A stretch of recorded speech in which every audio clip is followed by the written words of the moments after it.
All right, Shalom, Israel, Shalom, man. Right. It's your brother from the Hopeful Elect, man. Right. Happy destruction of Nicanor. Hope everybody, having a beautiful feast, having a beautiful time, man. It's always a good time to truly meditate. I was meditating on Nicanor today at work, man. Right. Just looking at the Edomites, I'm like, y'all don't have no clue, man. Y'all don't have no clue. But all praise to the Most High just to be able to just know that we have history and that we have like soldiers and men that were truly down for the Lord, man. So it's good to always remember the destruction of Nicanor and just show the power of the Most High God, man. Right. So we want to give all honor and glory to the Most High God of Abraham, Isaac, and Jacob, in the name of His only begotten Son, the Alpha and Omega, the beginning and the end. Right. Shout out to the sister Mary of Bethany that anointed our King with the precious ointments before His burial.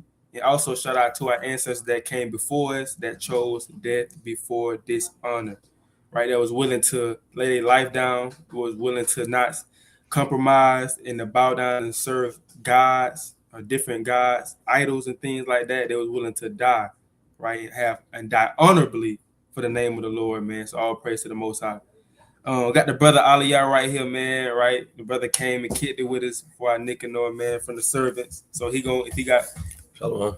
Shalom. He also helped me with this. He helped me make this lesson, man, because I didn't truly know what I wanted to get into today. So I'm like, damn, I don't know. And so the brother, he helped me plan this lesson. So shout out to the brother, man, if he got any points. But you probably gonna have some points. The brother gonna have some points. He can say he can speak whenever, man. So I'm gonna get the blowing of the shofar and we can start the lesson.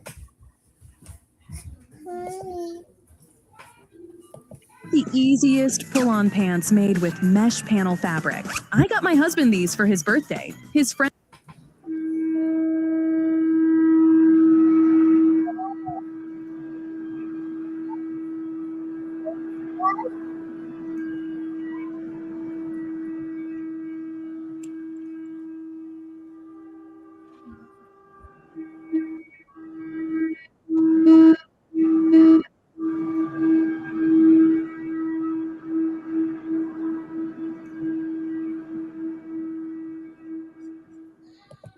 Fine, man. I don't have no videos for today's lesson. We're gonna hop straight into this thing. So it's called pride. What I call this video? Pride. That pride is the hardest thing to swallow. And what made me think about pride, I was thinking about just all the different type of people in the Bible. Excuse me. All different type of people in the Bible that had pride, and it was their downfall, and how the Bible speaks against pride. And it's hard. That's a hard thing to swallow, especially if you're a man. That's a hard thing to swallow is your pride. You want to be looked at as the best. You want to be known as the best. You don't want no weaknesses shown within your life. But it's good to get into these scriptures and see what the Bible says, because that truly humbles us and keeps us level in this walk. So can the brother get Sirach, also known as Ecclesiasticus in the Apocrypha, chapter 5, and start at verse 2, whoever at the top. The book of Sirach chapter 5, or Ecclesiasticus, starting at verse 2. Follow not thine own mind and thy strength to walk in the ways of thy heart. So the brother Ahlayah, man, he had put this scripture up on his phone. We pulled verse 2 and he said, follow not thy own mind and thy strength to walk in the ways of thy heart. That's the spirit of pride. That's the spirit of pride. When you walk into your own mind and your own strength, that's pride, man. Right? That's pride, because you feeling like, well, I don't need the Most High. I wake up, pray. I wake up and pray, but you have some people that don't wake up and pray, right? Because they walk in their own mind. They go throughout their day going into things that how they feel, right? Basically, they do what they want to do, right? If I want to go do this, I'm gonna do it. If I want to go eat this, I'm gonna eat this. That's pride, man. They don't have nobody. They don't think it's nobody over them. They don't think about the Most High. They don't pray to the Most High. They don't fast, they don't seek the Most High. So the Bible, when he said, "Follow not thy own mind and thy strength to walk in the way of thy heart," he's teaching you not to be prideful. But you keep going, King. Verse 3, and say not, who shall control me for my works? For the Lord will surely revenge thy pride. Right, so that's pride. You have people that's prideful and they do these things. They do things on their own strength, and they be like, "Well, who gonna revenge me? Right? Who gonna check me? Right? Who gonna stop me? Who gonna bring me down?" That's the spirit of pride, man. And we see that with a lot of people that got things, right? That got money, that got wealth, that got status, that got rep. They the one. A lot of them be the ones that they feel like that nobody can stop them. They believe that they above the law, right? A lot of these people believe that they're above the law and they can do what they want to do. You know what I'm saying? But the Bible just said, "Follow not thy own mind and thy strength," because we nothing but dust and ashes. We nothing but dust and ashes. Who is dust and ashes to feel proud, to feel prideful and bold, and feel the need not to talk to the Most High. I feel like I don't have to. I don't have to pray to the Lord. I got this on my own. I built this whole empire by myself. I don't need to go to no God. I don't need to go to the Lord. And that's the beginning of the end, man. Pride comes before destruction. You go ahead, King. And sometimes like Ecclesiastes 8 and 11, or is it 11 and 8? I think it's 8 and 11. Where it says that because sentence against an evil work is not executed speedily, right? Sometimes the Most High God give you enough rope to hang yourself with, right? Watched the video today, and I like the way the sister put it in the video. She said, God is one of those bosses that will allow you to keep working even though you've been fired. You know what I'm saying? Allow you to come in, clock in, and they already know that you fired. And you don't even know. You think it's a regular day, and then they come, and I've seen it. Working blue collar, I've seen it. They clock in, 5 minutes go by. We in the break room. They get a pink slip or something. They gotta go home. Then they raising hell. But that's all because of your pride, right? The Most High God will allow you to continue in your pride until it's too late. He's not gonna fight you back and forth, right? He's not gonna beg for you to do the right thing. If you wanna, be full of your pride, He gonna let you, fall into your own destruction, right? He's not gonna stop you. It's up to us to fight that fight and work out our own salvation and get that pride off of us, not the Most High to get it up off us, right? But Khan, man. You go ahead, man. I had this point just to add to that. You got James 4:14, because you gotta realize sometimes we live this life as if we have surety, or everything that we have is promised to us. Like the brother just saying, they feel like, oh, I'm gonna do this, I'm gonna do that, but the next hour isn't promised to you. But this James 4:14, whereas ye know not what shall be on the morrow, for what is your life? It is even a vapor that appeareth for a little time and then vanisheth away. For that ye ought to say, if the Lord will, we shall live and do this or that. So we really gotta a lot of people gotta really humble themselves, because a lot of people, they go their day-to-day basis. They say, well, I'm gonna do this. Hell, even sometimes you could be prideful just saying, I'll see you tomorrow. You don't know if you're gonna see somebody tomorrow. Lord willing, I see tomorrow. Lord willing, I'll be here tomorrow. You know what I'm saying? Because again, it says, Lord willing, we do this or that, because you don't know what the Most High, we know what tomorrow brings, because all to the Most High. But I just want to say that. Khan, man, that's a good point. That's why it's always good to say Lord willing. Lord willing after everything, because it can be proud. It makes it sound proudful, like the brother say, I see tomorrow. We can just do that tomorrow. How you know that? How you know you're gonna wake up to be able to do that tomorrow? So it's always good to say Lord willing. So can the brother get verse 4? Verse 4. Say not, I have sinned, and what harm hath happened unto me? For the Lord is long suffering; He will in no wise let thee go. right? So that's oh, let me do that. So that's the spirit of pride. You have people that say that.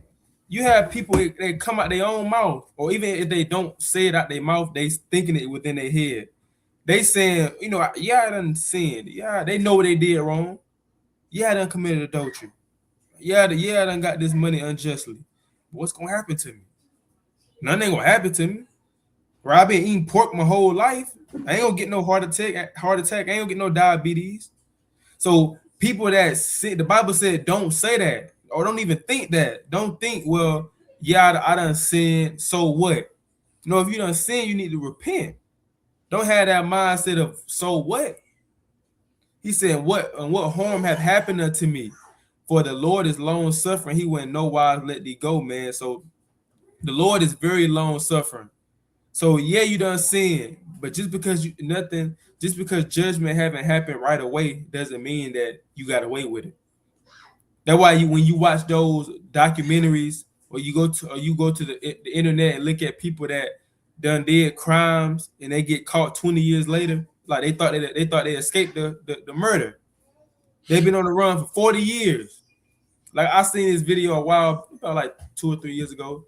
This dude committed a murder, this brother, and he ended up, I think they end up taking him in, but he got out on bail, and he ended up escaping.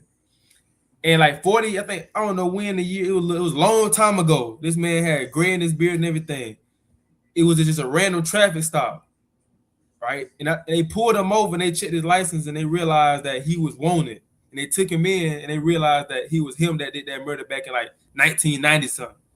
So he thought he got away though. He thought he had got away, but that random traffic stop got him back in prison for life.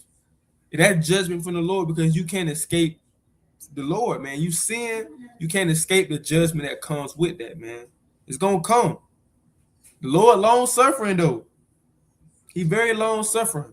He can judge you right away, or he can be long suffering and be like, okay, I'm gonna see if he or she repent, or I'm gonna let them do more wickedness. Or I'm gonna let them continue to do their wickedness, and then I'm gonna get them. Right? So I'm gonna be just when I bring this judgment upon them, because look at the wickedness that they've been doing. But you keep going, brother. Verse 5, concerning propitiation, be not without fear to add sin unto sin, and say not his mercy is great. He will be pacified for the multitude of my sins. For mercy and wrath come from him, and his indignation resteth upon sinners. Right. So the Bible said, hey man, just because you got mercy and grace, don't mean, oh, I can do it, I can do this, I can sin because I'm under grace now. He gotta forgive me. He said, be without fear, be not without fear to add sin upon sin, man. So hey, don't be like, oh, well, you sin. Instead of repenting and trying to get right, you continue to do more sin because you feel like I'm under mercy and grace, or the Lord ain't see me. All of these people in the world, you think he care about little old me? Or I've been doing this before. I've been committing adultery with old dude girl. I ain't never got caught. We've been doing this for 10 years. That's how people think. We've been doing this for 10 years and we ain't never got caught. Nobody ain't never caught me. But they don't understand that the Lord see that, man. The Lord see that. It said the Bible, the scriptures say his eyes is 10,000 times brighter than the sun. The Lord see the wickedness that goes on. The stuff that we don't see, he see it. The stuff that's done in the dark, he see it. The rituals, the sacrifices, the blood drinking, all of that stuff they do behind the scenes in Hollywood and stuff. The Lord see those things as clear as day. And you have people saying, well, they're not scared to be without, they're not scared to add fear upon sin. To add sin upon sin. These people not scared because the judgment didn't come right away. You think if the Lord judged us right away when we did things, people would not be sinning like how they doing now. Just imagine if we were still stoning people. Right? Just imagine if we were doing it we're still picking up stones, and if you commit adultery, you was a homosexual, you got stoned. You think it'd be a lot of homosexuals like it is now running around here if they knew they would get stoned to death if they got caught doing it or committing adultery. It'd be very you'll have people still probably doing it, but it wouldn't be on a high level now because nothing happening to these people, so they think they can keep doing it and they okay. But the Lord say, no, man. Don't think that. Don't think because you under mercy and grace that it gives you a license to sin. It gives you a license to do what you want to do and then repent afterwards. Because it says his indignation rests upon sinners. Sinners are people that continue to, it ain't talking about people that just slip up every now and then, right? Make a mistake. Sinners are people that willingly and continue on in sin, that ain't willing to repent. Sin is an everyday, it's part of their life. That's what he's talking about. His indignation is rested upon the sinners, man. But I want to get this precept. Ecclesiasticus chapter 10 and verse. We should start. Was that 12? Start at 12, which you pulled earlier. Come. Sirach chapter 10 is starting at. We're gonna get Sirach 10 and 12 and 13, and we're gonna jump down to 21. This is Sirach chapter 10, starting at verse 12. It says, "The beginning of pride is when one departeth from God, and his heart is turned away from his maker." Right. So the Bible said the beginning of pride is when one depart from God, man. So when you start departing from the Most High, that's the beginning of you feeling like I could do this on my own. And a lot of people start to get that feeling of departing from the Lord when things start going well in their life. When things start going well in their life, or when things start getting, when they at their lowest or when they at their highest. That's why David prayed that prayer, and I get it in Proverbs 30. I want to say it's Proverbs 38.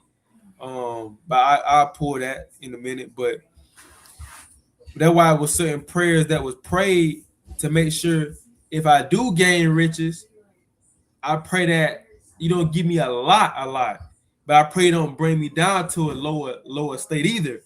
Because I don't want to curse your name, and I don't want to forget about you when I get these riches, and I don't want to curse you when I'm low.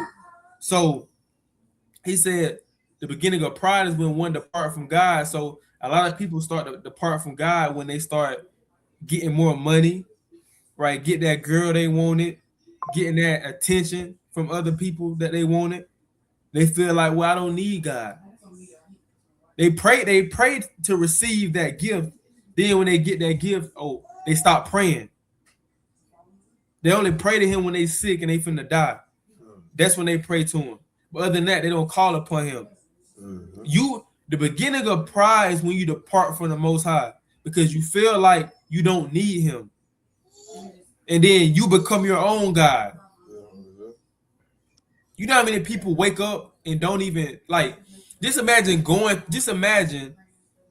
throughout the day, not even praying at all.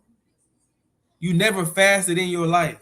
You never read the Bible. You don't read the Bible at all. You only read the verse of the day every day. That's it. You don't got no relationship with the Lord. Salakia, he can't see you, Denal. So you have to say Salakia or Khan. Oh, go ahead, Denal. My bad. Khan, man. I was gonna say also with pride, another way to look at it too is a lot of times we're hasty in our day-to-day judgments, right? Somebody done ticked you off, right? And you're giving into pride, which allows you to depart from God. What do I mean by that? Is there's plenty of times in the Bible where it says vengeance is his. There's plenty of times where he says to not repay evil with evil and stuff like that. But sometimes we can get in our pride and be like, nah, man, I'm gonna take matters into my own hands, right? And end up doing something because you're saying, man, God gonna take too long. That's what you're saying essentially. God gonna take too long to repay me back, to repay this situation, to judge this matter, or I don't trust God to really show this person what they deserve, right? And so that can lead you to be leading your heart to be departing from God in that aspect as well, because you're so prideful, thinking that you know better than God, that you know what's more just than God, right? Sometimes you know what I'm saying. You can how do I want to say this? You can judge a matter, right? But a lot of times, man, we see people in their pride in situations where they do something where they know they shouldn't have done it.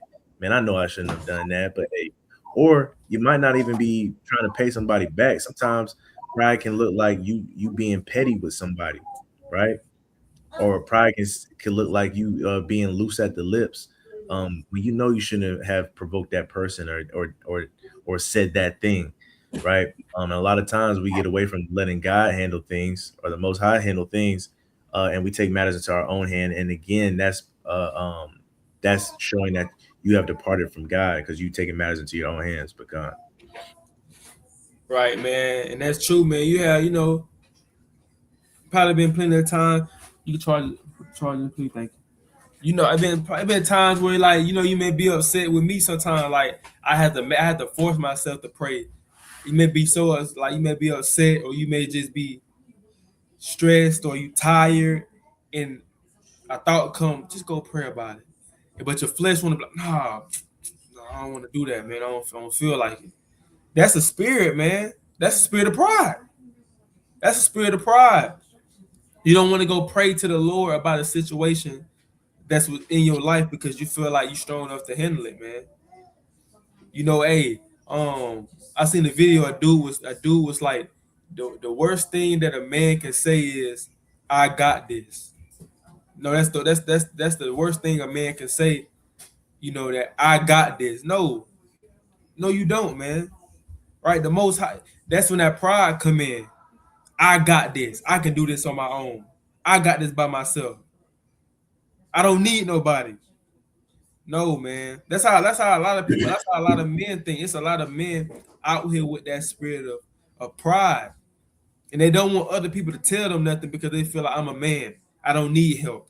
I don't need to go to no people to pray for me. I'm a man.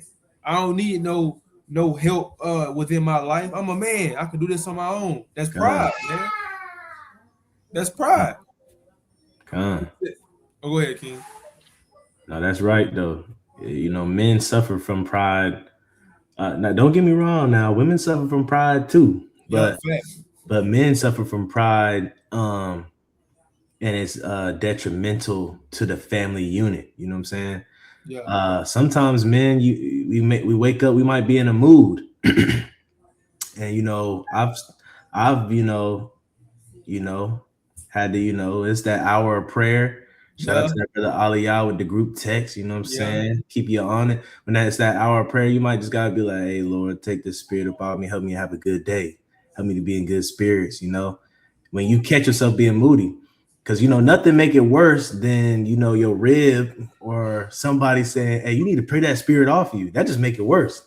Because it's like, oh, I was gonna pray it off of me, but now you said that. Nah, maybe it's you, maybe it's not me. yeah, A man pride, get in the way of him yeah. seeking the things that he need, you know what I'm saying? So sometimes we gotta take them gut punches and them chin checks, and we gotta just take it to the head, man. And we just have to, once you get rid of pride, man, it's contagious because you'll realize, man, life is a lot less stressful when you just let it go. Right. And Mm. when you just be humble and meek, like Moses, the meekest of all the earth. Become. All right, Go ahead, King. Colin, when we think about pride, if you don't check it, you're gonna fall into the process of destruction. That's why it's important to check yourself and to check your pride. But I'm gonna bring out these two precepts. This Proverbs 29 and verse 23. A man's pride shall bring him low. So that's the first precept the brother brought out was when you have pride, it separates you from the Most High. Now with that pride, now it's gonna bring you low. Low mean what? Low spiritually, low mentally. So where you start making foolish, folly, vain decisions just off of pride, right? So in that process of becoming low, what happens next? This Proverbs 16 and verse 18. Pride go up before destruction. So before you make that fall, if you don't check yourself in that pride, It starts off with you separating from the Most High. Now you become low or weak in the spirit. The next thing you know, you get destroyed in this thing. But that's Con, all right now. man. Salakia. And you know, a lot of times what leads to stuff like that is when your pride gets in the way of you taking sound advice, man. Right? Yeah, it's that know-it-all spirit, that the spirit that doesn't want to listen to anybody else, but you want to take matters into your own hands all the time. And even when you hear a good sound advice, you go the other way because it's like, I don't want to give that person the satisfaction of letting them know that I did something that they told me to do, right? And we see that with a lot of people too, a lot of younger people. You know what I'm saying? You go through life and it's like, man, I wish I would have listened to my dad earlier. We all hear those stories, man. But some people, it sticks with them, and then what happens is, man, it's a tale as old as time. Pride goes before the fall, and what happens is you start digging your own ditch, man. You start listening to stop listening to sound advice and taking the wrong end of it, and you start digging yourself into a ditch because you just don't, because for what, you don't want to you don't want somebody else to get the credit or something like that. And oftentimes people don't want the credit, they just want to see you win. And but sometimes our pride gets in the way of that and we can't see that, right? But that goes to the brother's point where you get low spiritually, and what that looks like being low spiritually is having a lack of discernment. You know what I'm saying? And when you have that lack of discernment, you can't choose wise choices at that point. And before you know it, you're gonna be at the bottom in every aspect of your life. Okay. Con, man. Yeah, man. Pride dangerous, man. It's a lot of people that's in the grave right now because of pride. They wasn't really they were trying to prove to everybody that they was hard and tough. And they end up in the grave losing their life because of just pride. They wasn't willing, they wasn't trying to say sorry, or they wasn't trying to accept nobody else's apology. And they end up in the graveyard, man. But yeah, you can get verse 13, King. Verse 13. Excuse me. For pride is the beginning of sin, and he that hath it shall pour out an abomination. And therefore the Lord brought upon them strange calamities and overthrew them utterly. Right, man. So when it comes with that spirit of pride, the Lord judgments is very, it can be strange to a lot of people, like the Bible says, strange calamities. He can judge you in ways of you just being prideful. He can bring like a sickness to you. He can bring a sickness to you, a disease out of nowhere. He can get you in a car accident. Now you paralyzed. He could put, you can have like strange pains within your body, back pains. Now all of a sudden you feeling sick inside every day. The Lord can bring those strange calamities to you just for pride, man. And it's saying overthrew them utterly. The Lord will overthrow you if you're prideful. Don't think the Lord won't overthrow you, man. Don't think the Lord won't bring you down to a lower state. When you look at Nebuchadnezzar, the Lord brought that man down. No, he was in the fields thinking he was a beast. And the brother Ahlayah said, Haman, we're gonna get into him. The brother Haman, man, right? The Lord had to humble him. Come on, man. Because the Lord had to. Was you saying something now? Nah. Oh, con. But yeah, that's what we get Purim from. We get Purim, from the Lord delivering us from our enemies, because a lot of our enemies be prideful. They be prideful because they think that they can come against us and our God. Like I was saying yesterday, when you get what makes the Greek captivity so bad and make the Greeks so bad, they were sacrificing swine's flesh on the altar, man. So they wasn't only doing this stuff to us during that time. They were disrespecting the Most High. They was going into the temples and taking things that didn't belong to them, but belonged to the Lord. They were going in there defiling it. So that's pride. To thinking you can do that to God is prideful, man. Hey, I forgot the preset, man, but it kind of goes like you know, the cliche with you. This is the cliche in the Christian church, What the devil meant for evil, God turned it for my good.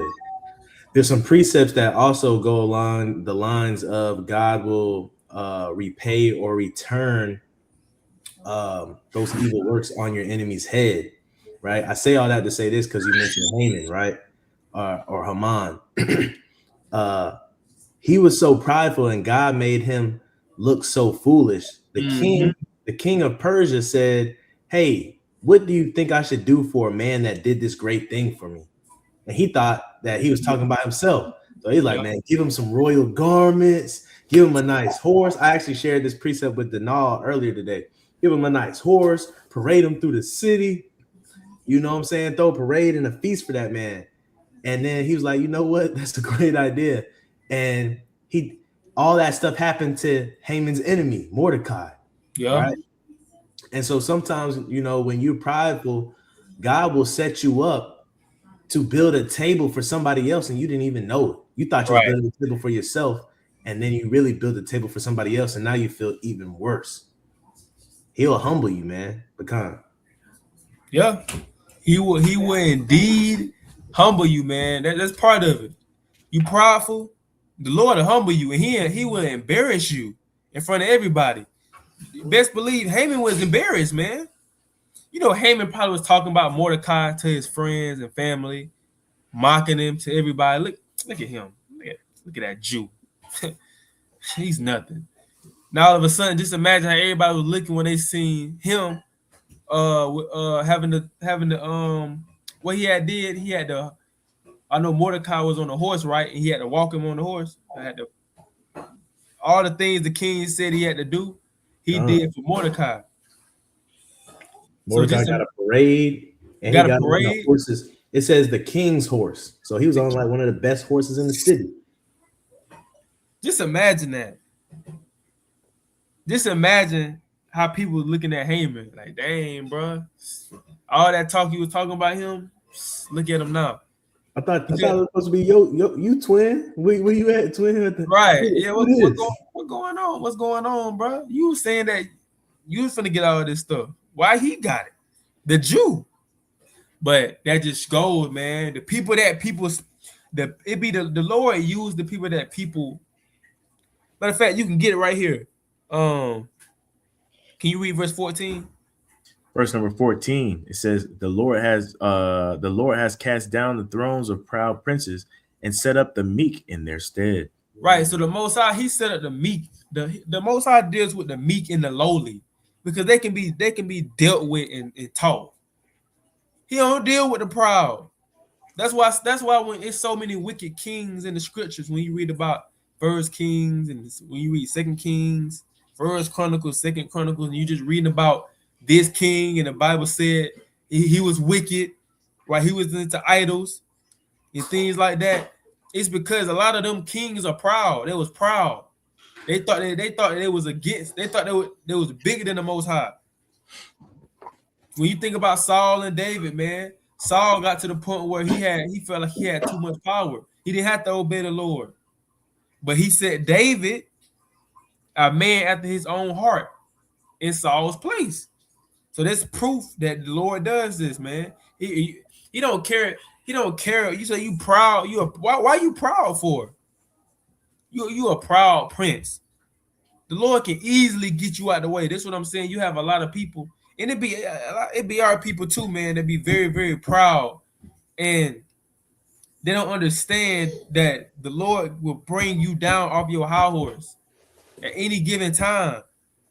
He can smite you with a sickness. Now you can't even. You like a vegetable. You got to get fed. People got to bathe you. You got to learn how to walk again. They got to what? They got to learn how to what? To walk again. Before you say that, bathe you. You said what? That boy from the country, ain't it?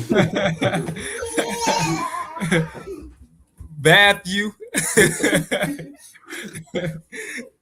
They have to give you a shower, right? They have to give you a shower.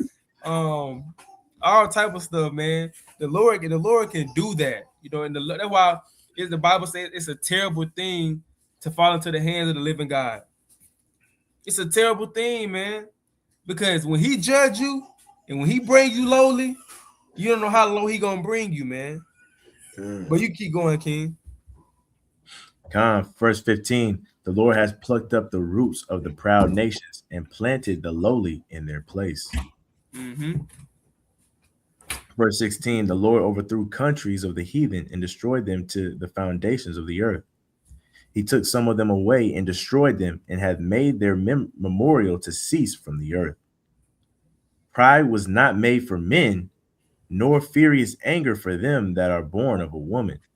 So all of these things right here that you read about from verse 14 to verse 17, he was doing this to prideful people, man.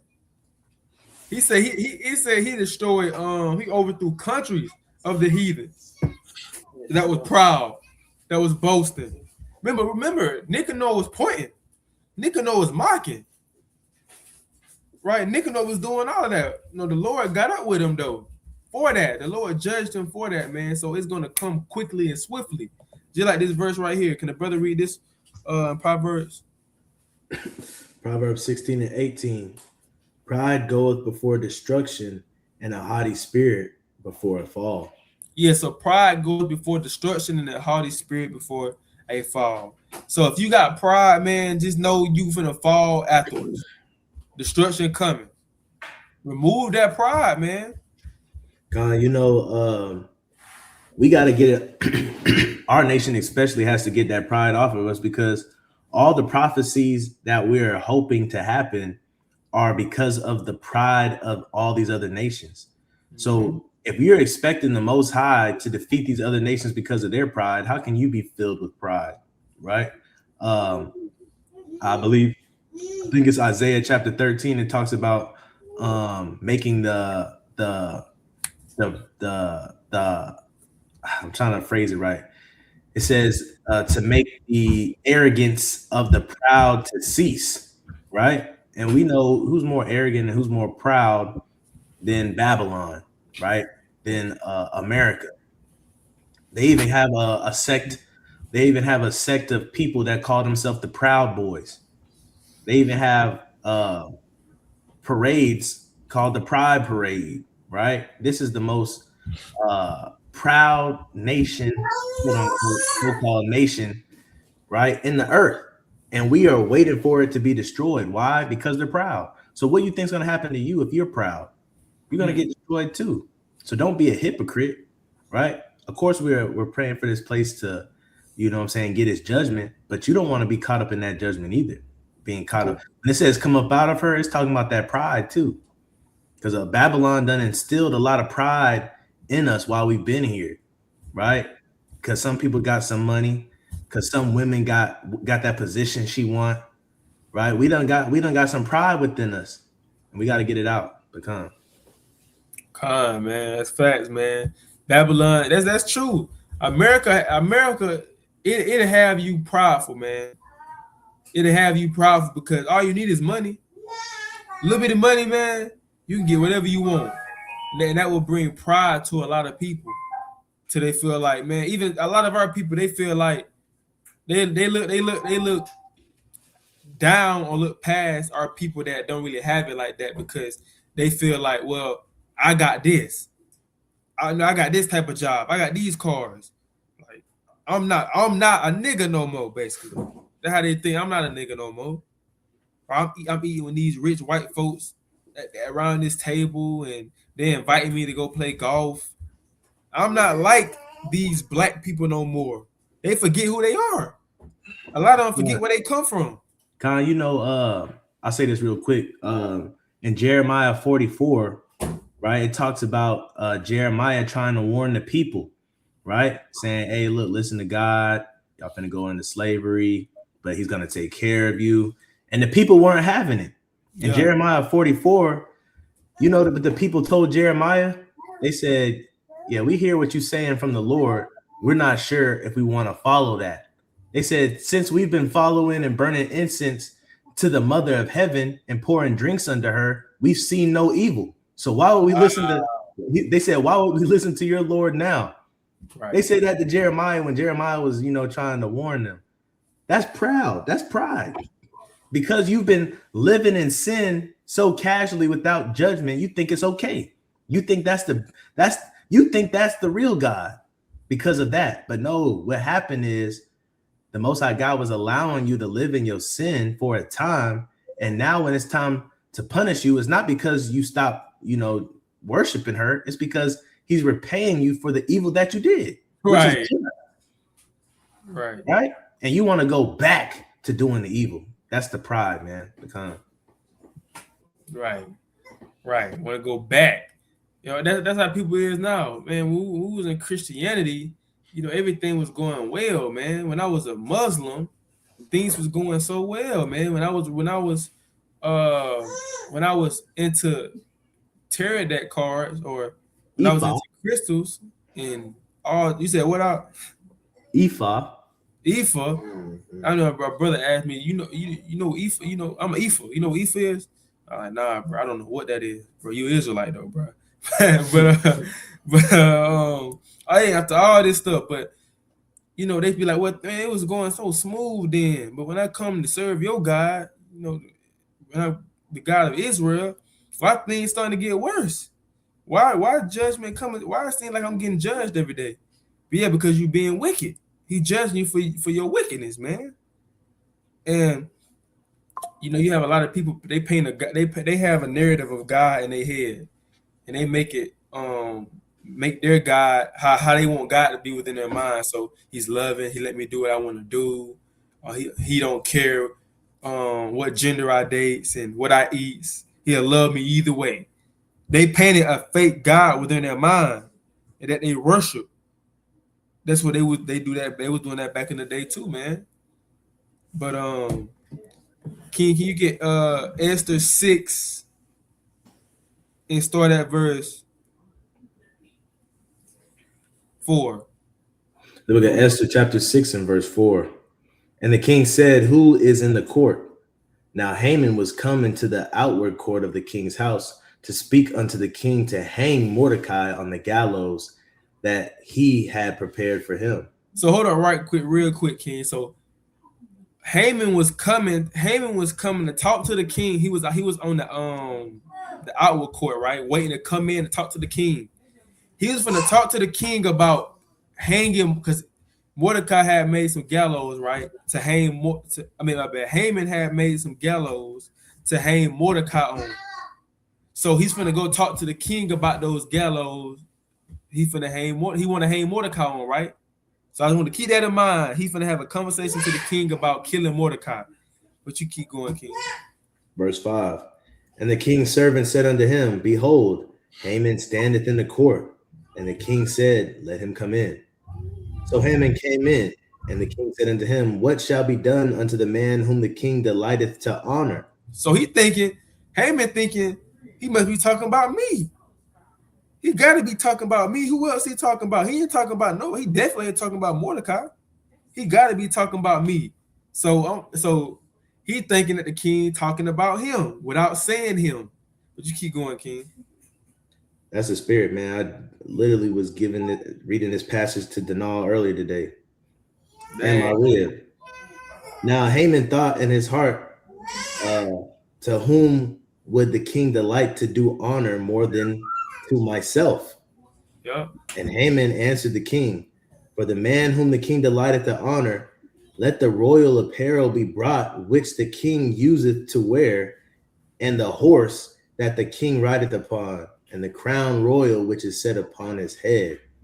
And let this apparel and horse be delivered to the hand of the one of the king's most noble princes, that they may array the man with whom the king delighteth to honor, and bring him on horseback through the street of the city, and proclaim before him, thus shall it be done to the man whom the king delighteth to honor. Can you keep going, King? Then the king said to Haman, make haste and take the apparel and the horse, as thou hast said, and do even so to Mordecai the Jew that sitteth at the king's gate. Let nothing fail of all that thou hast spoken. So he said, man, all right, bet. You said all this. Do it to Mordecai, though. Do it to Mordecai. And well, do everything you said. He had to say that because Haman might try to take some stuff out that he said, not try to do it because he don't like Mordecai. No, he said, do everything that you said you was gonna do. Do that for that man. Keep going, King. Khan then took Haman the apparel and the horse, and arrayed Mordecai, and brought him on horseback through the street of the city, and proclaimed before him, Thus shall it be done unto the man whom the king delighteth to honor. And Mordecai came again to the king's gate, but Haman hasted to his house, mourning and having his head covered. Yeah, crybaby. He was a big crybaby. He was a crybaby. He didn't get his way. He's a crybaby. Can you imagine? Go ahead, King. No, I was just gonna say, can you imagine hating somebody, hating their guts, and then you have to put clothes on them? Yeah, that hurt. Yeah, no, and that shows pride. He was prideful. He thought he's talking about me. I know for a fact he's talking about me. And the Lord humbled that man. He went home crying. He went home mourning, having his head covered like somebody just died or something. And Mordecai probably rubbed it in a little bit. Like he probably put the cape on him. He probably turned around and was like, "Hey, how does it look, Haman? Does it look good on me?" Yeah, I know he is Jay. I know for a fact. Yeah, he definitely was stunting on him for sure. He was stunting on it. Mordecai didn't know what to do. Hey, hold my cape while I get on this horse, bro. Yeah. And he probably would walk. He probably like, "Hey, bro, you moving too slow, bro. Come on, bro. We got all day." They waiting for me, bro. The people love me. Mordecai probably was crying. He probably had his head down, walking with his head down, like a little punk, man. I know I can see him because I see his people every day. They act the same way he act. I can see Mordecai walking with his head down. He's doing it, got his head down, wanting people to feel sorry for him and ask, "What's going on? Why are you crying? Are you okay?" It's kind of like them old slave movies or race movies where the black guy he might be in good with one of the police officers, but one of the other police officers hate his guts, and they in jail and they gotta let him out because the governor said so. He walking out the jail cell, you know what I'm saying? He said the governor said, and they hate his guts, man, because of their pride. Right, but Khan, man. Khan. Yeah, so King. I just wanted to as we talking about, pride and understanding that when you're dealing with pride, you can be in a way of making yourself a god. Mm-hmm. You know what I'm saying? Like we talking about this thing. This man, he felt like he was up there. Haman was up there. Hey, I'm this, I'm that. On the right hand man to the king. You know what I'm saying? Can't nothing go wrong. Can't nobody tell me any different. But I just want to get the definition. This one definition I got, and it's the similar words. It says self-esteem, dignity, honor, self-respect. But I want to deal with these. It says pride in oneself, pride in one's abilities, belief in one's worth, faith in oneself. So when we look at things like this when dealing with pride, for instance, pride in one's ability. We gotta understand that, hey, because we gotta look at what Haman did as a lesson. See what these people mistakes as a lesson. We can't have pride in our abilities. We can't say that we did this because it really was the Most High. He gave us the strength. He woke us up. He gave us the breath. He gave us the understanding. It says belief in one's worth. We gotta be humble in this thing. Understand that we, at the end of the day, we nothing but dust and ashes. Don't get so high and mighty. Yeah, you might have this position. Haman had a position. Mm-hmm. He was a renowned man in his community. People looked up to him, but his pride got in his way and caused him to be destroyed. Because he felt like he was worth what he was worth. He felt that as though Mordecai was worth nothing and he was worth everything. Right. He was the gold and Mordecai was the dirt. You know what I'm saying? And faith in oneself also. We can't have faith in oneself. Our faith got to be in the Most High. But sometimes we have faith in our abilities, faith in things that we have done, our achievements, things that we have achieved in his life. Hey, Haman, he achieved some things. And think about it, because the position that he was in, he didn't start off just becoming. He had to work towards that thing. But he kind of got up there, got himself built up, and now he feel like he's the man now. But all the while, he mistreating the meek. And we gotta look at that as we grow in this thing, as we mature in this truth, as we increase in this life, we cannot disrespect or look down on the meek, look down on anybody, because at the end of the day, we at the same place they is, dust and ashes. The Lord don't have respect of person in this thing. Just keep that in mind. That's what Come man. Hey, we gotta start on that note, we gotta start gaslighting for God, man. You know what I'm saying? What I mean by that is when somebody asks you, usually when somebody asks you, hey King, hey, how'd you get that job? You start trying to give all your wisdom on how you got it, the networking you did. We got to start gaslighting people. People be mad at influencers, because influencers, they say, buy this course, I'm gonna give you the game, but they never give you the game, right? We got to start doing that for God. Somebody asks you how you got that job, you got to be like, man, it was the Most High. And they're gonna roll their eyes at you like, oh, here you go. We gotta start gaslighting people for God, man. Hey, bro, how'd you get so good at that? The Most High, man. They're like, man, this brother right here. But that's how you gotta do, because pride will come, it'll creep in when you don't even know it, when you giving answers like that, and it'll make it seem like you did it on your own.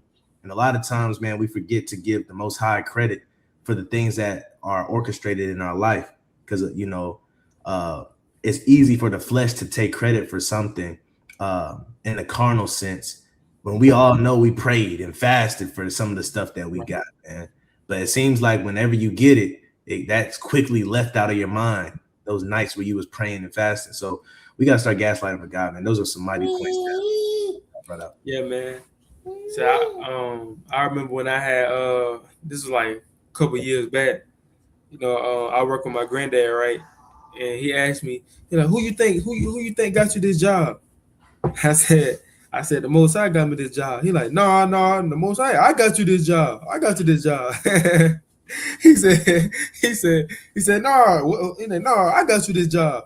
But that just shows, man, that a lot of people don't respect the Most High like how they used to. Back then they knew, oh, that's the God of Israel. You don't want to play with him. He done did this, he done did that for the children of Israel. Don't mess with them if they not sinning. Don't go over there. But now, since he's not, again, we not really seeing things like in Exodus when we ain't seen it yet. A lot of people, they forgot how he was. They forgot. They think he this soft guy. They think that he don't exist. They don't. They're gonna put some respect on his name when he start messing with the earth. That's when they gonna know, oh, that's the God of Israel. It is a God. I'm not a God. Right? And people, it's like the brother Azrael said, it's easy, man. When somebody asks you how you did it and you telling them, and you know what I'm saying, I stayed up all night, I put all my time in this, I did this. Especially when people worshiping you, and people, giving you, praising you, and people may fear you.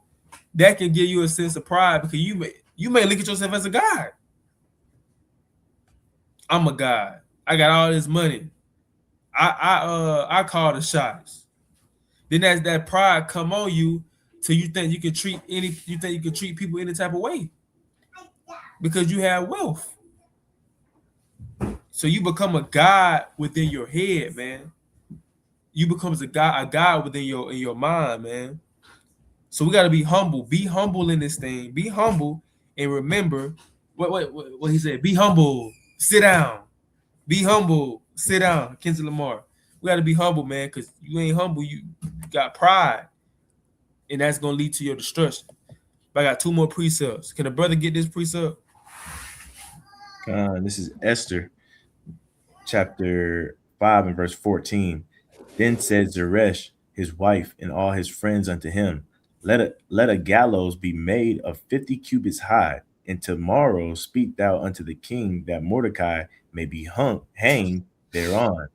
Then go thou in merrily with the king unto the banquet. And the thing pleased Haman, and he caused the gallows to be made. Hey, a demon. There was demons. So this was before the account we just read, right? They were talking about him going to the king and talking to the king about the gallows. So Haman had in his mind, I'm finna get Mordecai killed, and Mordecai ain't do nothing to this man. But he's like, I'm gonna go get Mordecai. I'm gonna make some gallows. Go talk to the king, and I'm gonna get him hung on these gallows. But let's see, did it turn out like that? Can you get this, king? Come the book of Esther, chapter 7, and verse 9 and 10. And Harbonah, one of the chamberlains, said before the king, behold also the gallows 50 cubits high, which Haman had made for Mordecai, who spoken good for the king, standeth in the house of Haman.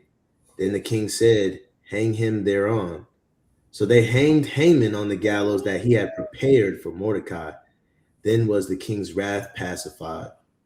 So, Haman put all that work in, got those gallows built for Mordecai.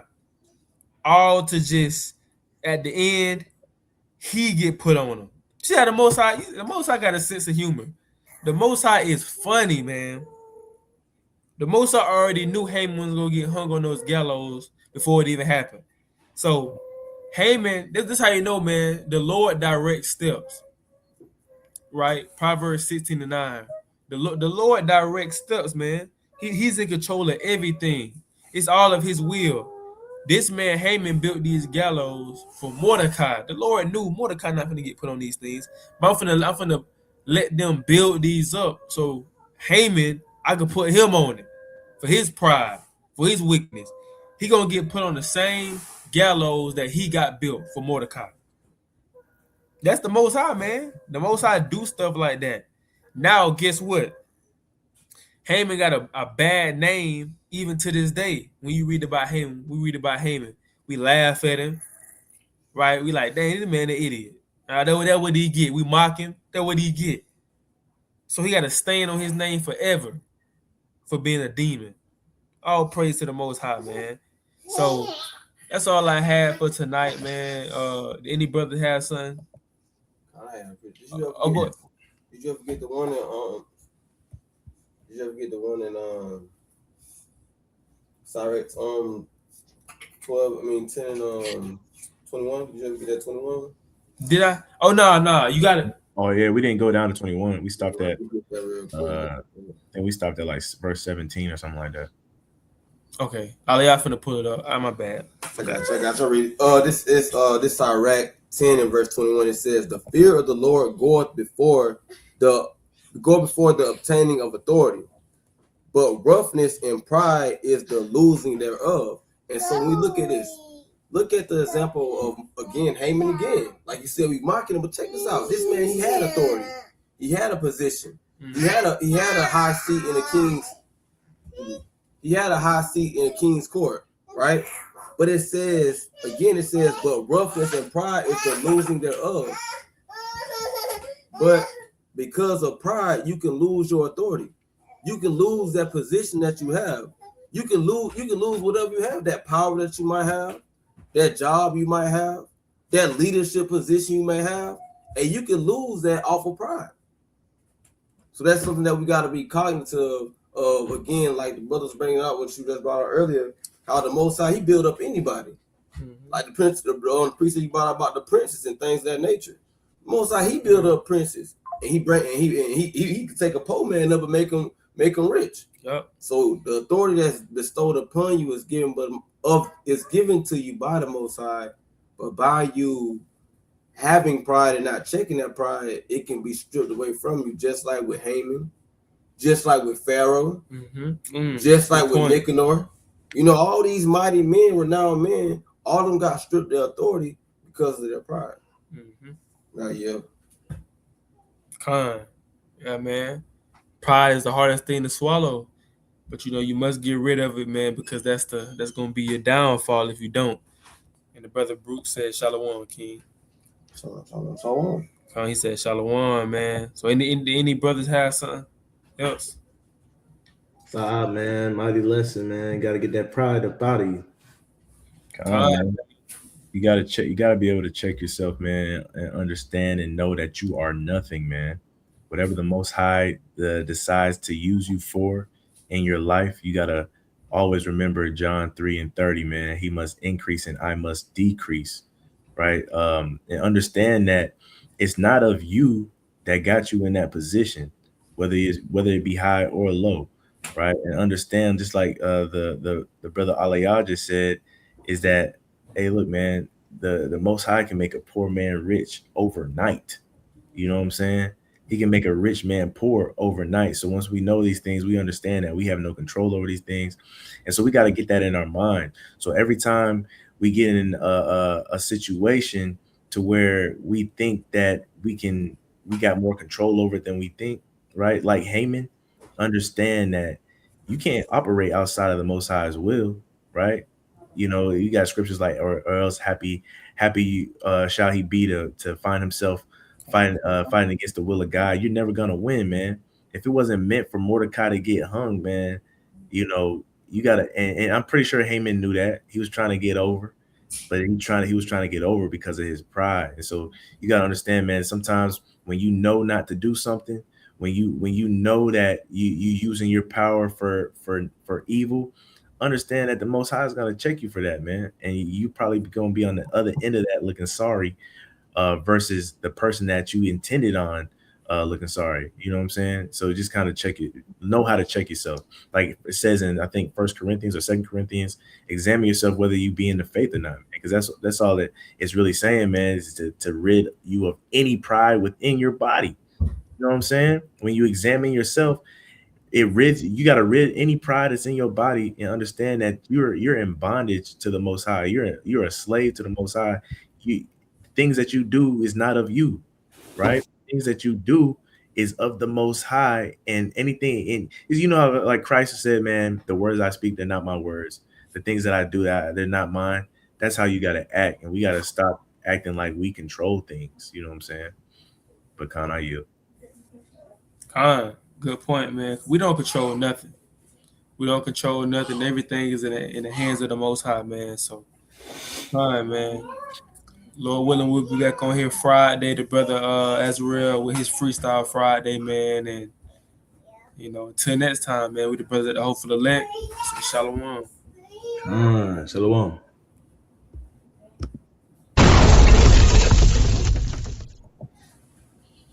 That man love pressing that button.